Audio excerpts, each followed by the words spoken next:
दोस्तों, कैसे हैं आप? आशा करती हूँ आप सब ठीक होंगे। आज मैं आपके लिए अच्छा दोस्त कहानी का दूसरा पार्ट लेके आई हूँ। अगर आपने पहला पार्ट नहीं सुना हो तो लिंक डिस्क्रिप्शन में दिया हुआ है, उस पर क्लिक करके आप पहला पार्ट सुन सकते हैं। प्रकाश जी ने मोहित जी की बात पर हामी भरी और फिर वो दोनों अपने अपने घर की तरफ निकल गए। घर आकर मोहित जी सोच रहे थे कि इस बात पर कैसे सॉल्यूशन निकाले, पर उन्हें कुछ भी सूझ नहीं रहा था। खाने के बाद उन्होंने राहुल से उसके कम मार्क्स के बारे में पूछा तो राहुल ने कहा, सॉरी पापा, इस बार ठीक से पढ़ नहीं पाया, अगली बार अच्छे मार्क्स लाऊंगा। इतना बोलकर वह अपने रूम में चला गया। मोहित जी ने अपनी पत्नी और अपनी माँ से बात की। तीनों ही असमंजस में थे कि राहुल से किस तरह बात की जाए। वो तीनों राहुल का दिल दुखाए बिना उसे सही रास्ते पे लाना चाहते थे। 2 दिन बाद मोहित जी के ऑफिस के छूटने का वक्त हो रहा था कि उनके मोबाइल की बेल बजी।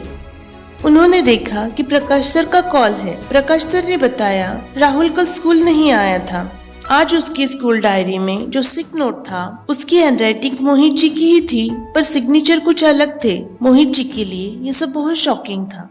राहुल कल उनके सामने ही स्कूल गया था और शायद समय पे वापस भी आया था। उन्होंने प्रकाश सर को थैंक यू बोलकर फोन रख दिया। ऑफिस से घर आते हुए पूरे रास्ते वे सोच रहे थे उन्हें आज राहुल से बात करनी ही होगी, पर कैसे? वे कुछ ऐसा नहीं करना चाहते थे कि जिससे बात बिगड़े। वे बस इतना चाहते थे कि उनका बेटा गलत राह छोड़कर सही राह पर चले। उन्हें अपने अच्छे संस्कारों पर बहुत विश्वास था, इसलिए उन्होंने सोचा कि वे शांति और समझदारी से इस बात को निपटाएंगे। जब वे घर पहुंचे तो उन्होंने देखा राहुल खेलने के लिए पार्क गया है। उन्होंने फ्रेश होकर राहुल की स्कूल डायरी चेक की। प्रकाश सर की बात बिल्कुल सही थी। डायरी में सिक नोट लिखा हुआ था। उस सिक नोट के अलावा डायरी में और 2 सिक नोट थे, जबकि पिछले 2 महीनों में राहुल कभी भी स्कूल में एब्सेंट नहीं रहा था। उन्होंने सोचा कि किसी भी तरह आज इस बात का खुलासा करना ही होगा। रात के खाने के बाद उन्होंने राहुल से कहा, चलो राहुल, कुछ देर बैठकर बात करते हैं। राहुल का मन तो नहीं था, पर वो मोहित जी को मना नहीं कर सका। वह चुपचाप मोहित जी के साथ उनके कमरे में चला गया। मोहित जी अपने टेबल के पास बैठ गए। उन्होंने ड्रॉवर से 2 व्हाइट कलर के रुमाल निकाले। टेबल पर 2 बॉटल्स रखी थी, जिसमें से एक स्याही की बोतल थी और दूसरी थी गुलाब के इत्र की। उन्होंने दोनों बोतल्स खोली। उन्होंने राहुल से कहा, एक रुमाल पर थोड़ी स्याही लगा दो और दूसरे पे थोड़ा इत्र। रुमाल पर इत्र लगाते ही इत्र की भीनी सी खुशबू पूरे कमरे में फैल गई। थोड़ी देर रुककर वह राहुल से बोले, जाओ इन दोनों रुमालों को धोकर लाओ। बिना कुछ कहे राहुल ने दोनों रुमाल पानी से धोकर लाए। जिस रुमाल पर स्याही का दाग था वह रुमाल पूरी तरह गंदा हो चुका था। स्याही पूरे रुमाल पर फैल चुकी थी। साथ में राहुल के हाथ भी कुछ गंदे हो गए थे, पर इत्र लगा हुआ रुमाल पूरी तरह इत्र की सुगंध से महक रहा था। मोहित जी ने राहुल को बैठने के लिए बोला और फिर उसे बोले, देखो इन दोनों रुमालों को। एक स्याही के दाग ने पूरे रुमाल को गंदा कर दिया और साथ में तुम्हारे हाथ भी।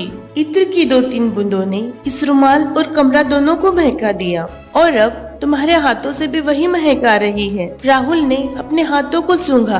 रुमाल को धोने की कोशिश में इत्र की महक उसके हाथ पे लग गई थी। उसके हाथ स्याही से रंगे थे, पर उसे खुशबू आ रही थी। मोहित जी आके बोले, राहुल, हर इंसान का हक होता है कि वो अपने दोस्त खुद चुने, पर अच्छे दोस्त इत्र की तरह होते हैं, जिनके संपर्क में आने से हमारा व्यक्तित्व और जीवन दोनों ही महक जाते हैं। उनके हमारी जिंदगी से जाने के बाद भी उनकी अच्छी यादें और बातें हमारे मन को ताकत देती है। और बुरे मित्र इस स्याही के दाग के जैसे होते हैं।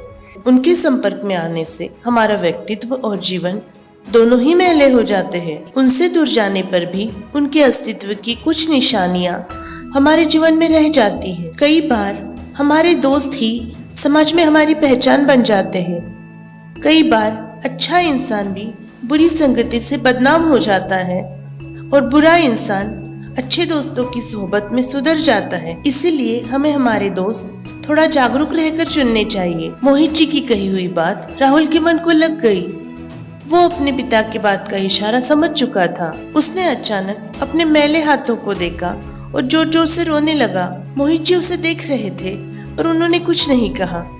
जब उसके मन का बोझ आंसू बनकर बह गया, राहुल ने कहा, सॉरी पापा, मैं अपनी गलती समझ चुका हूँ। मुझे आप सबसे झूठ नहीं बोलना चाहिए था। अपने हर झूठ और गलती को राहुल ने स्वीकार किया और सच्चे दिल से मोहित जी से माफी मांगी और उनसे प्रॉमिस किया कि आगे से वह ऐसी गलती कभी नहीं करेगा, उनसे कभी कोई बात नहीं छुपाएगा। मोहित जी ने राहुल को गले से लगा लिया। राहुल ने आज जाना था कि उसके पिता ही उसके अच्छे और सच्चे दोस्त थे। दोस्ती एक ऐसा रिश्ता है जो हम खुद चुनते हैं। जब हमारी छोटी बड़ी चीजों को चुनते हुए हम बहुत चूजी हो जाते हैं, तो दोस्त चुनते हुए इतनी लापरवाही क्यों? दोस्ती एक ऐसा रिश्ता जो आपके व्यक्तित्व को निखार दे, जो सुख और दुख में आपके साथ खड़ा हो, जो आपके बिन कहे वो समझ ले जो आपके मन में हो, जो औरों के सामने आपकी तारीफ करे और अकेले में आपको आपकी कमियां समझाए। सच कहते हैं लोग, सच्चा खुशनसीब वो होता है जिसके पास एक सच्चा और अच्छा दोस्त हो। अगर बनना ही है तो आप भी किसी के सच्चे और अच्छे दोस्त बनिए और उस इंसान को विश्वास दिलाइए कि आप हमेशा उसके साथ हैं। और कमेंट्स में जरूर बताइए, क्या आपका कोई ऐसा दोस्त है? आज के लिए बस इतना ही।